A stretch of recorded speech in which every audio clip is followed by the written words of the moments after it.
할렐루야. 나훈아의 고장난 벽시계라는 노래를 아시는지요? 세월아 너는 어찌 돌아도 보지 않느냐? 나를 속인 사람보다 내가 더욱 야속하더라. 한두 번 사랑 때문에 울고 났더니 저만큼 가버린 세월. 고장난 벽시계는 멈추었는데 저 세월은 고장도 없네.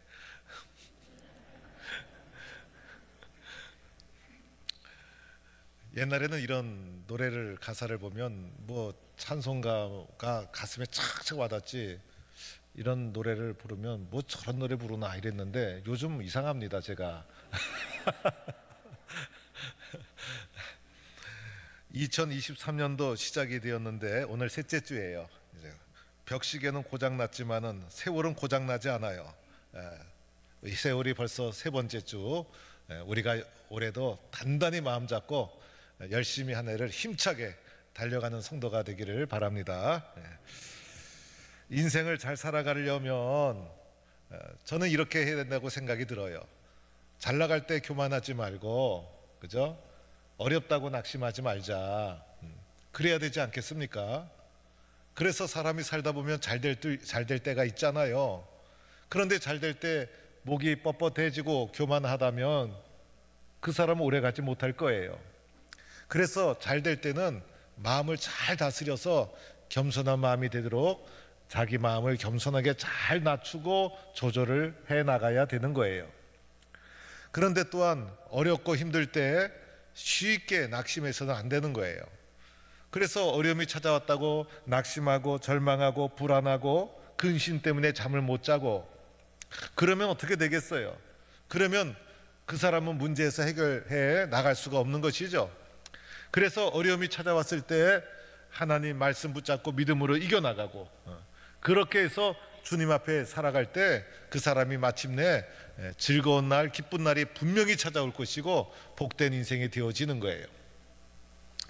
그런데 문제는 힘들고 어려울 때 이겨나가는 것이라 생각이 들어요. 잘 될 때 겸손한 마음을 가지는 것은 나 스스로 하나님 앞에 마음을 잘 조절하면 되는 거예요. 그런데 어렵고 힘든 일이 닥쳤을 때 내가 감당할 수 없는 마음이 밀려올 때가 있잖아요.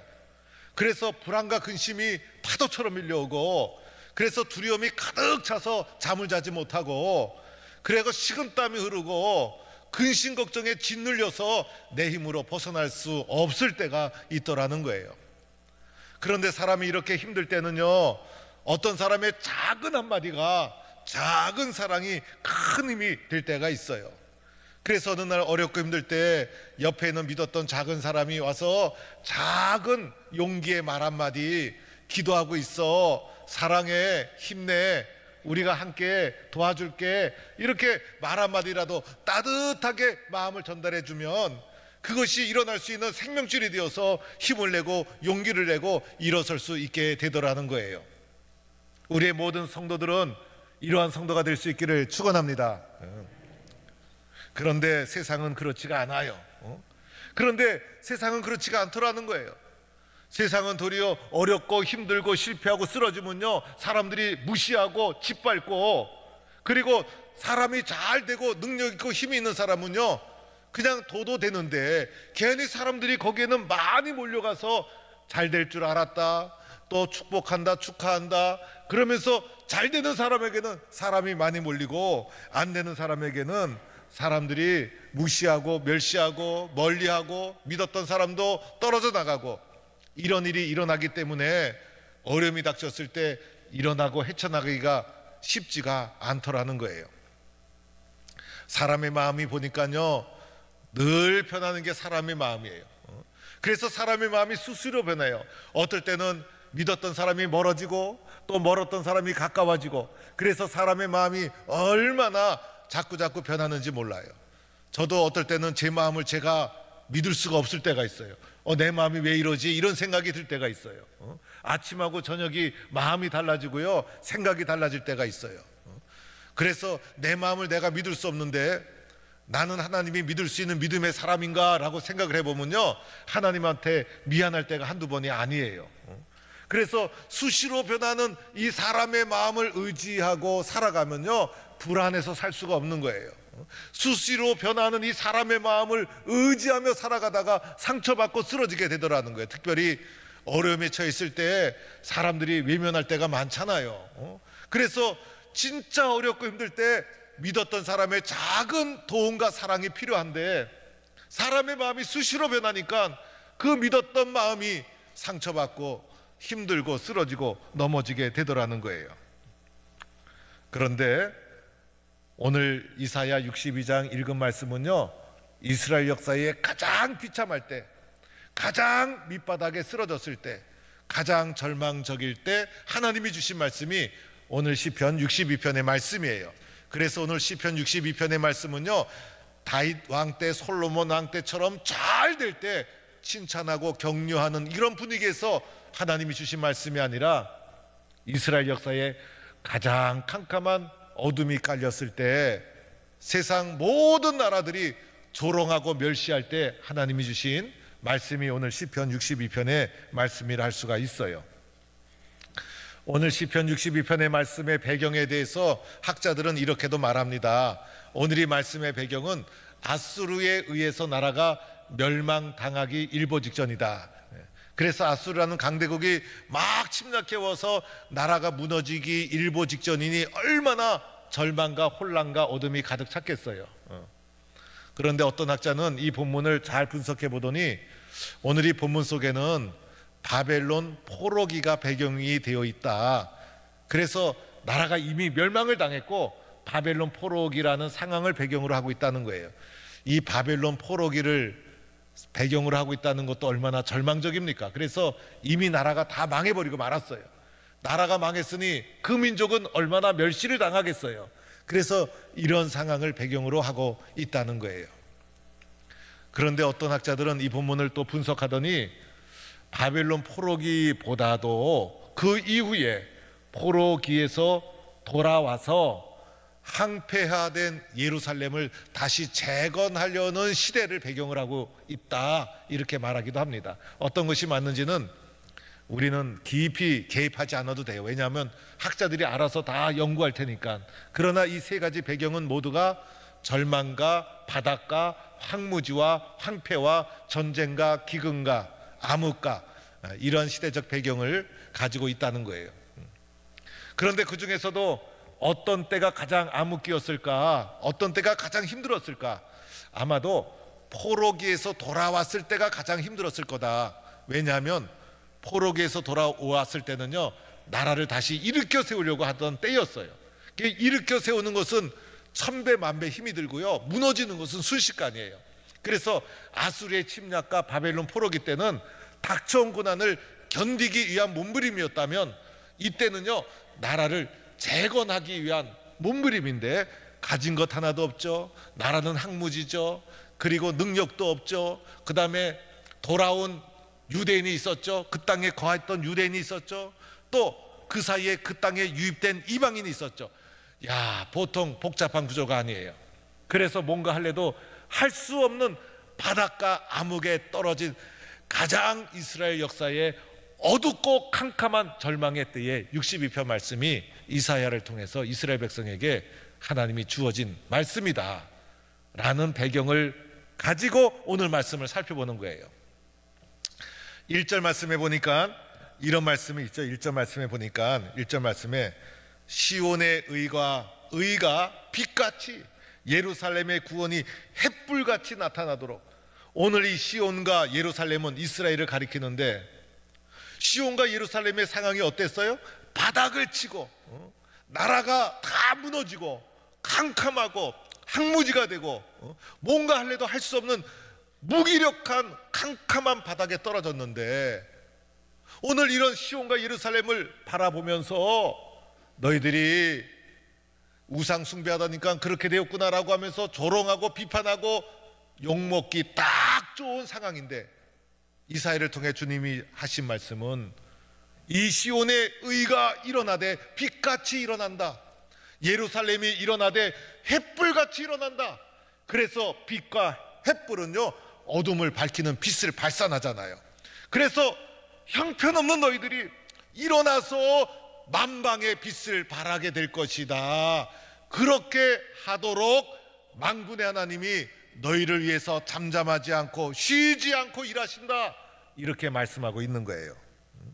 여러분, 오늘 이스라엘은요, 조롱과 그죠? 손가락질을 받기에 딱 좋은 상황.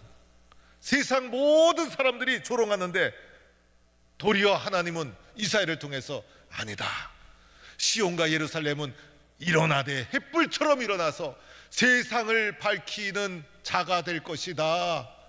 그렇게 하도록 하나님은 잠잠하지 않고 쉬지 않고 일하신다. 이렇게 약속해 주시는 거예요. 2절에는요 이렇게도 말씀하세요. 내 공의가, 모든 세상 왕들이 내 공의를 보고 세상 모든 민족이 내 영광을 보리라. 이스라엘이 일어나는데 일어나는 과정도 공의롭게, 그리고 일어나되 영광을 발산하는데 뭇 백성들이 그 영광을 다 바라보리라. 이 예언자의 선포는요 때로는 비현실적이에요. 우리는 현실의 삶 속에서 오늘 하루가 관심인데 하나님은 현실 속에 파묻혀서 현실의 근심 걱정 속에 살아가는 우리들을 깨워서 내일을 바라볼 수 있도록, 미래를 바라볼 수 있도록, 하나님이 준비한 영광의 내일을 바라볼 수 있도록 흔들어 주시는 분이 하나님이시다라는 것을 보게 됩니다. 영광이 뭡니까? 비참해 죽겠는데, 그런데 이런 영광에 대한 약속을 해주시는 거예요. 더하여 이렇게도 말씀하시죠. 새 노래로, 그죠? 너는 여호와의 입으로 정하실 새 이름으로 일컬음을 받을 것이다. 지금까지는 무너지고 실패하고 멸망하고 그러한 이름이었지만은 이제는 존귀한 영광스러운 새 이름으로 너를 입혀주겠다라는 하나님의 약속의 말씀이에요. 오늘 이런 말씀을 나에게 적용해 보는 거예요.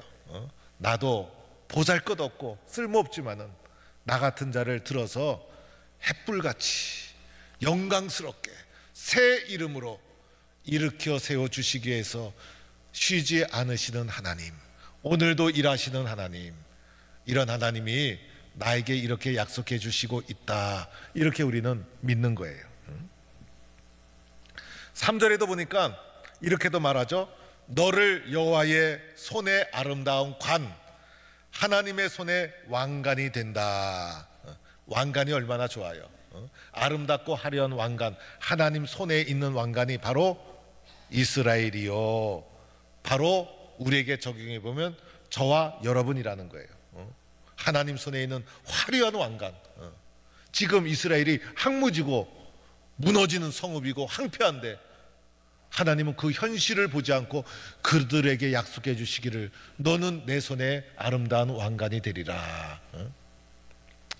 이 왕관, 면류관이라는 용어는 요한계시록에도 나오고 사도 바울도 사용했어요. 사도 바울은 데살로니가 전서 2장 19절에서 우리의 소망이나 기쁨이나 자랑의 면류관이 무엇이냐, 나 사도 바울의 자랑의 면류관이 무엇이냐, 그가 강림하실 때에 우리 주 예수 앞에 너희가 아니냐. 예수님이 강림하실 때 데살로니가 성도들이 바울의 자랑의 면류관이다. 그러니까 바울에게 있어서 예수님이 강림하신 후에 바울아 너 자랑할 것 있느냐 물어보면 바울이 예수님, 제가 복음을 전하고 교회를 세웠는데 데살로니가 교회입니다. 이 교회 성도들이 제 자랑입니다. 이렇게 데살로니가 교회 교인들이 바울의 자랑이라는 거예요. 김영걸 목사의 자랑은 포항 동부 교회예요. 포항 동부 교회 성도들이 저의 자랑이에요. 제가 어디 가서 무슨 자랑하겠어요? 우리 교회 성도들 자랑하는 거예요. 우리 교회 성도들 예배 얼마나 열심히 드리는지 아느냐? 우리 교회 성도들 믿음이 얼마나 좋은지 아느냐? 우리 교회 성도들은 어려움이 있어도 믿음으로 이겨나가고 하나님이 약속하신 그 약속 붙잡고 살아간다. 그리고 우리 교회 성도들은 기도해서 응답받아서 치유되고 축복받는 일이 얼마나 많이 일어나는 줄 아느냐? 우리 교회 성도들이 목사의 자랑이에요. 그래서 저의 자랑은 누구예요? 바로 여러분이에요. 여러분이 잘 되면 저는 자랑거리가 많아지는 거예요. 여러분이 믿음에 성장하면 저는 자랑거리가 점점 많아지는 거예요. 저는 우리 성도들이 잘 되면 얼마나 기쁜지 몰라요. 저의 사명이 있다면 우리 성도들이 예수 잘 믿고 세상에서 축복받고, 그래서 말씀으로 늘 인도하고 기도로 여러분을 섬기고, 그래서 여러분이 잘 되면 그게 다 제 영광이에요. 여러분, 올해는 꼭 잘 되시기 바랍니다. 그래서 올해는 우리 성도들도 잘 되고 저도 잘 되고, 그래갖고 우리 교회의 성도의 자랑은 목사가 되고 목사의 자랑은 성도가 되고 서로가 자랑이 많은 축복받는 교회가 되기를 축원합니다. 바울의 자랑이 성도들이었어요.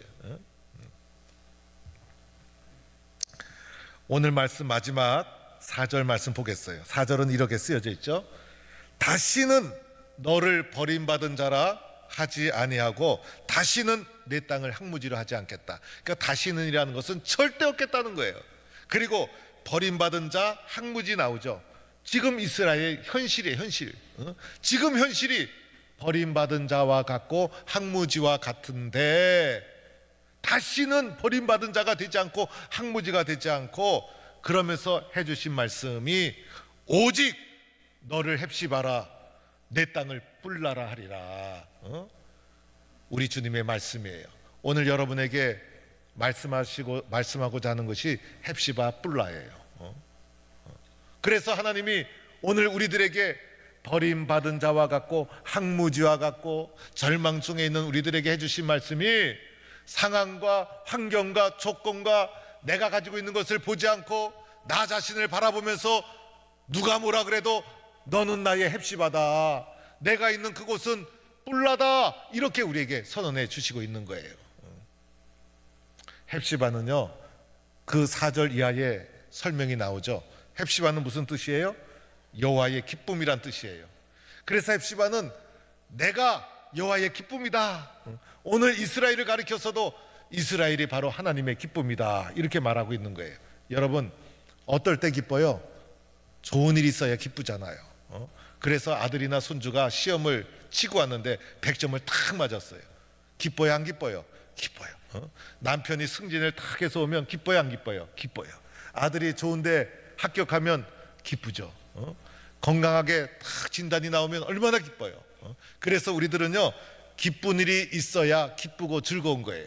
그런데 지금 이스라엘의 상태는 어땠어요? 버림받은 자와 같았어요. 항무지와 같았고, 그래서 기쁜 일이 아무도 없어요. 이렇게 사람이 바닥에 떨어지고 나면요, 믿었던 사람도 다 떠나가고 세상이 조롱하고 세상이 없이 여기는데, 세상의 사람들의 마음은 수시로 바뀌고 변하지만은 나를 사랑하시는 하나님은 조건과 상황을 보지 않고 나 자신에게 집중하고 있는 거예요. 그리고 나를 보시면서 주님이 하시는 말씀이, 누가 뭐라 그래도 너는 나의 헵시바다, 누가 뭐라 그래도 나는 너의 헵시바다, 그리고 세상 사람들이 내 곁을 다 떠날지라도 너는 나의 헵시바다, 이렇게 주님이 말씀하고 있는 거예요. 주님이 나를 가리켜서 너는 나의 기쁨이다 라고 선언할 때 주님이 나를 포기할까요? 절대로 포기하지 않아요. 이 속에는요, 포기하지 않는 하나님의 나를 향한 절대적인 사랑의 고백이 담겨 있는 거예요. 그러면서 나를 위해서 잠잠하지 않고 나를 위해서 쉬지 않고 끝까지 포기하지 않고 나를 사랑해 주시겠다는 하나님의 약속이 이 속에 담겨 있다 할 수가 있는 거예요.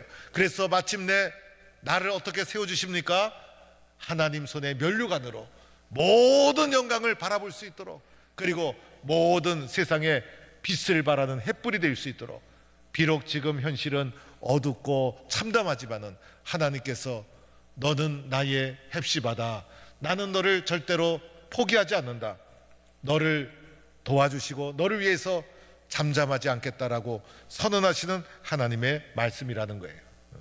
오늘 우리들은요, 내 형편과 상황을 보고 실망하고 좌절하고 낙심할 때가 있어요. 그러나 우리들은요, 하나님의 이 약속의 말씀을 꼭 붙잡고 나는 하나님의 뭡니까?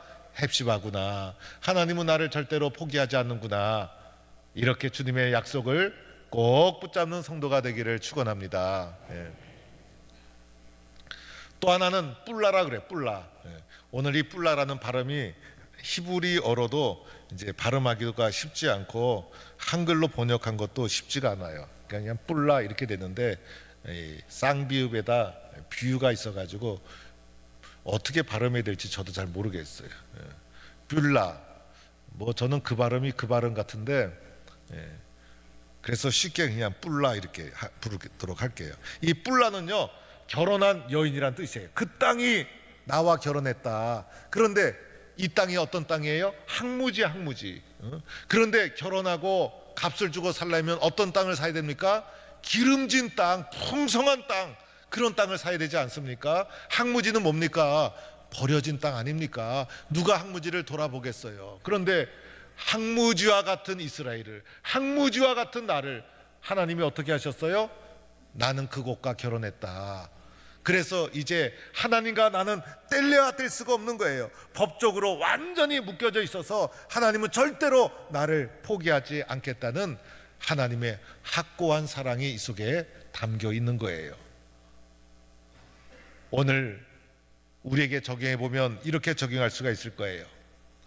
하나님께서 그 땅을 나의 뿔라다 말씀한 것처럼 오늘 내가 믿음으로 걸어가는 이곳, 내가 살아가는 나의 가정과 교회와 일터와 내가 거하는 그 모든 것이 때로는 항무지와 같을지라도 낙심하지 말라는 거예요. 하나님이 말씀하시기를 나는 그곳과 결혼했다. 나는 그곳이 나의 뿔라다. 그래서 하나님은 절대로 하나님은 포기하지 않고 우리를 위해서 일하시고 도와주셔서 하나님의 손의 면류관처럼 들어 사용해 주신다는 거예요. 우리가 세상에 살다 보면요, 우리 눈에 문제가 잘 보이게 되어 있어요. 사람의 마음은요, 선과 악의 중간에 서 있는 게 아니라 사람의 마음은 악쪽으로 기울어져 있어서 사람의 눈과 마음에는 문제가 먼저 보이는 거예요. 그래서 어떤 일이 일어나도 사람을 보더라도 부족한 것, 문제, 이것이 더 잘 보이면요, 아, 내가 그냥 보이는 대로 보는구나 이렇게 생각하면 돼요. 모든 사람들은 문제가 먼저 보이게 되는 거예요. 그런데 문제만 자꾸 보다 보면 작은 문제도 커 보여. 그래서 어떤 사람은 작은 문제인데도 아이고 큰일 났다, 불안해서 견딜 수가 없는 거예요. 문제가 더 큰 문제를 가져오게 되는 것이죠. 그런데 하나님의 사람들은요, 하나님의 약속과 말씀으로 문제를 보는 거예요. 하나님의 약속과 말씀으로 문제를 바라보는 거예요. 그러다 보니 큰 문제도 아무것도 아니에요. 오늘 이스라엘의 상태가 항무지요, 버림받은 자요, 바벨론 포로에서 돌아와서 나라를 재건하려고 했지만은 아무것도 가진 것이 없어요. 그러나 하나님은 그들에게 너는 나의 헵시바다, 그곳은 나의 뿔라다. 하나님의 약속에 말씀이 있기 때문에 그 말씀을 붙잡고 일어서는 거예요. 우리가 하나님의 약속의 말씀을 붙잡고 일어서고자 할 때 아무리 큰 문제라도 말씀의 눈으로 바라보면 작아지기 시작하는 거예요. 이기지 못할 일이 아무것도 없는 거예요. 그래서 오늘 우리의 마음속에는 나는 하나님의 헵시바다, 나는 하나님의 뿔라다, 이 하나님의 약속의 말씀을 꼭 붙잡고 어떤 환경, 어떤 상황 속에서도 믿음으로 이겨나가는 거예요. 우리가 행하는 일천번제 운동도요, 이렇게 하나님의 약속의 말씀을 붙잡자는 거예요. 하나님의 약속을 더 담대하게 붙잡자는 거예요. 이렇게 하나님의 약속의 말씀을 붙잡고 살아갈 때 하나님이 우리의 모든 형편을 아시고 우리의 상황을 아시고, 그러함에도 불구하고 하나님이 우리를 높여주셔서 세상에 빛을 발하는 햇불처럼 하나님 손에 들려 사용되는 하나님의 영광을 바라는 사람으로, 또 하나님 손에 들려진 면류관으로 하나님께서 축복해 주시고 사용해 주실 줄로 믿습니다. 이런 헵시바와 뿔라로 믿음으로 살아가는 믿음의 용사가 되기를 간절히 축원합니다.